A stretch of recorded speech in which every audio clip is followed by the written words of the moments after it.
There's this whole new digital space that is becoming equally important, if not more important, to a lot of economic activity. The digital world relies on the internet. It seems crazy that we're building a world that could be taken offline by one EMP in the right place. The underwater cables that connect the United States and Europe, the United States and China, they come into like 3 places in the United States. There's a giant hub in San Francisco. If you cut the wires there, the US and China will be completely disconnected. It's madness. Half the internet would go down. We really don't have stable internet structure. What do we do if the internet goes out? A crypto world doesn't work. Bitcoin is the first money that's native to the internet, right? That's the whole big selling point on it. So what do you do if there's no internet? How do you ensure that? That is a strange, scary leverage point. It is a really difficult problem. There is this interesting feature with Bitcoin and just with blockchain cryptocurrencies. So not every cryptocurrency has a chain the way Bitcoin has a chain. Most do, but not all. Ones that have a chain like that, they have this interesting property that's called eventual consistency. You could be knocked off the network for quite a lengthy period of time. And if you eventually get full access to the network again, all the data will come in. People will have been mining blocks around the world in different places, and you'll get all that information. And the Bitcoin software will reconcile that into one coherent, internally consistent set of, these are the transactions that happened. Maybe there were 2 that conflicted, and this is the one that is correct. Reject that one, accept this one. It will make the data consistent. It has eventual consistency. But with payments, you want to know right then and there before you hand over the goods, is this payment going to be the accepted one? If we're cut off from half the world, how do I know that someone doesn't have your private keys and they're spending this same money with a merchant in China while you're spending it with a merchant in the US at a time when the US and China are on separate networks? When that becomes consistent, eventually when they're reconnected, one of those payments will be accepted and one will be rejected. In a scenario where just your little store is cut off from the network for an hour, it's great. It's a great feature that just once you reconnect, everything gets synced up and you're all good. There's no inconsistency problem. That's great.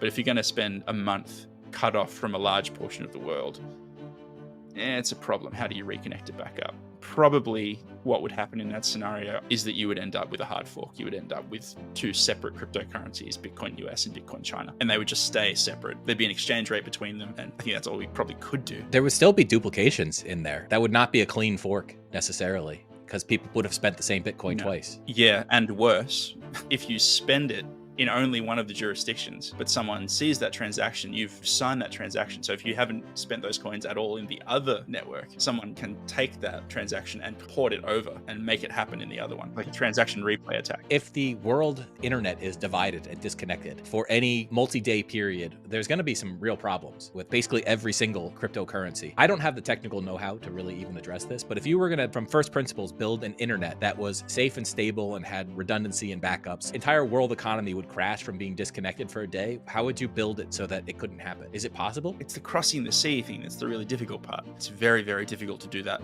wirelessly, especially with a lot of bandwidth. You probably need to just have a lot of cable, but just locally with more ground infrastructure. One of the big pieces of the puzzle, at least, would be mesh networks. So rather than all the houses on my street are connected to an ISP, hub and spoke model, where there's a central point and everyone's got a connection to that, and they go to each other by first going to the hub and then back to their neighbor. Rather than that, have all the neighbors connected to each other directly, and data just passes from my house to my neighbor's house to their neighbor's house through a bunch of hops and eventually gets where it's going. Back in the day, I worked at a company that made software for running on a tablet computer in a mining truck. And so in a coal mine or a gold mine, there's not a lot of network access. There's not phone reception. So the truck's driving around, there's no cables connected to it. How do you get data to and from the truck? You can't take it out of circulation. Every load it's taking is thousands of dollars of ore. You want the trucks running continuously. People drive them 24/7. So you don't want to go and plug it in somewhere, do a big data download, and then go back to running loads. You want it to be wireless somehow. So what got implemented was mesh networks. Every time 2 trucks pass, in the time it takes for them to pass each other, they form a wireless link, swap all the data that they each have, and there's again this eventual consistency algorithm that takes the data that that other truck has, that it got from some other trucks, and so they're all passing each other through the day, swapping data back and forth, and the algorithm puts all that data together in a coherent way. Eventually, one of the trucks goes back and passes by the base, dumps all of that back at base, and it shows up on someone's terminal so they can see all the stats. There's been this many trips,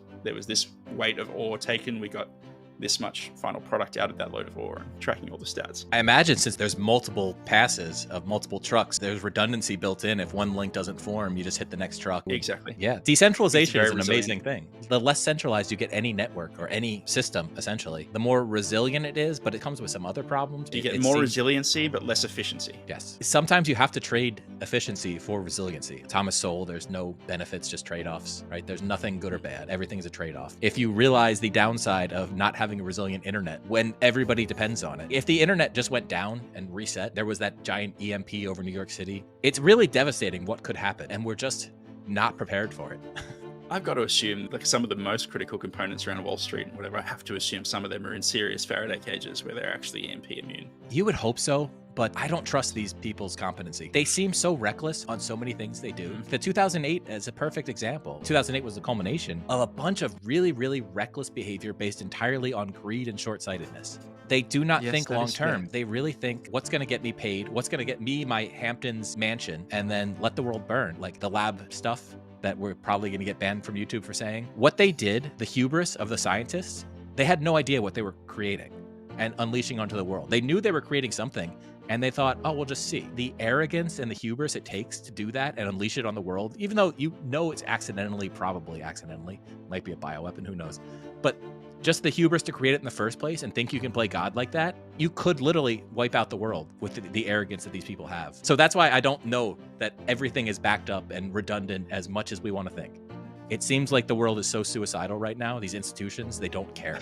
So the thing that comforts me the most, the thing that enables me to sleep at night in the midst of these thoughts, is to realize that cutting off the internet connection between, say, the US and China, I don't think there's anyone who thinks that's really strongly in my interest. No one with any significant amount of power, no politicians, no business people. I don't think Jinping thinks that that would be in his interest. I don't think the Biden administration, whoever pulls Biden strings, thinks that's in their interest. It's in everyone's interest, good and evil, that it stays connected. For now, hey, if you thought that video was good, please click the like button and don't forget to subscribe. It really helps me out. Thanks.